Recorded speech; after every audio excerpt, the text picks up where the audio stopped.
had here, I missed an opportunity to comment on the game between Mexico and South Africa.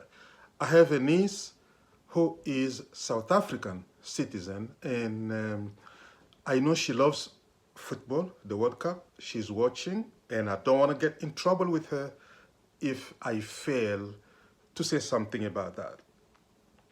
When I watched the game between Mexico and South Africa again, I noticed a few things. I think the South African players were a bit slow, they looked nervous, they were not playing they were not free in their game, they were reactive, and that cost them the game.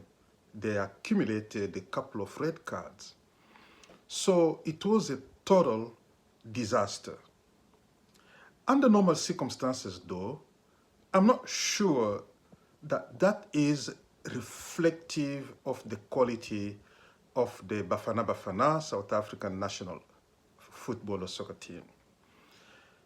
I have the impression that the current turmoil back home with the demonstrations and the conflict with the marches against illegal immigration and the political fallout out of that situation that resulted in visibly a lot of African people supporting Mexico and wishing South Africa to fail.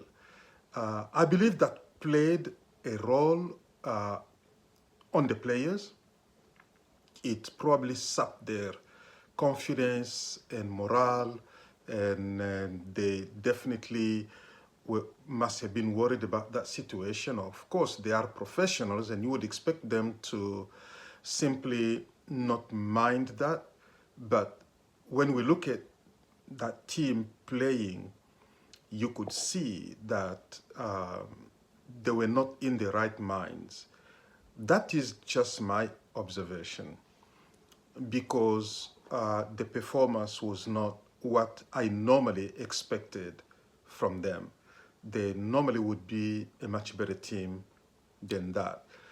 I'm not going to talk about the political aspect of what's happening in South Africa today, but all I'm going to say is other African countries can be a little bit more patient with South Africa right now. I don't like what is happening, but